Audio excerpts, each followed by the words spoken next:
Et il se mêle de tout, du lundi au vendredi, Oui. c'est notre antenne Polynésie Première. Nous allons parler aujourd'hui de l'état de l'hôpital de Raiatea qui se dégrade et nous avons reçu une lettre anonyme de Raiatea. Bonjour Lolo. Bonjour. Je souhaite rester anonyme mais je te joins des photos de notre hôpital qui se dégrade de jour en jour. Que peut-on faire ? Alors, petit préambule, sous forme de précision, je ne tiens pas particulièrement à ce que cette chronique se transforme en tribune pour la défense de la salubrité dans les toilettes publiques de Polynésie, parce que cette histoire va forcément vous rappeler, si vous êtes fidèle, la chronique sur la vétusté dans les WC de l'école Hoʻi de Taravao. Comme pour l'école de la Presqu'île, dont j'aimerais bien avoir des nouvelles d'ailleurs, j'ai donc reçu des photos montrant sous plusieurs angles des vues de cet hôpital vétuste. Alors que l'on soit bien clair, il ne s'agit aucunement de critiquer le personnel médical, au contraire, ils ont beaucoup de mérite à travailler dans ces conditions. Des clichés nous montrent des lieux qui semblent à l'abandon depuis une éternité. Un fauteuil médical éventré, des fissures nombreuses, des toilettes partiellement démantelées, j'en passe, et des pires.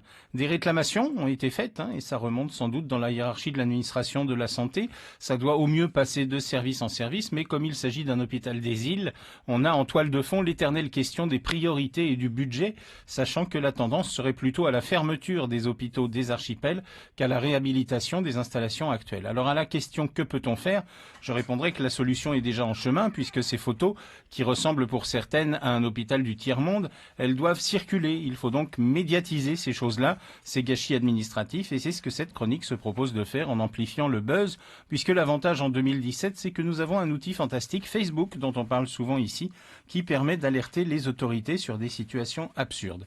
Certains penseront que c'est de la délation. Non, la délation concerne des personnes. Si on s'amuse à dénoncer quelqu'un pour tel ou tel agissement, c'est de la délation avec option diffamation. Par contre, quand on ameute l'opinion sur une situation ou du gâchis administratif, c'est carrément de l'utilité publique. Je suis même surpris à l'heure des réseaux sociaux qu'il n'y ait pas une page Facebook scandale et gâchis de l'argent public qui serait justement alimentée par des clichés d'une école devenue insalubre ou d'un hôpital qui tombe en ruine. La période électorale dans laquelle nous allons entrer est propice à mettre un peu de pression à nos élus, donc n'hésitez pas à publier des choses qui vous semblent aberrantes et insupportables. La réaction est parfois rapide et positive. Souvenez-vous de la commune de Pirée qui avait immédiatement supprimé un poteau qui, sur un trottoir, empêchait le passage des fauteuils roulants. L'internaute handicapé ayant signalé avec beaucoup de diplomatie, car il ne faut jamais être agressif dans ce genre de cas, cette entrave à la circulation des personnes à mobilité réduite.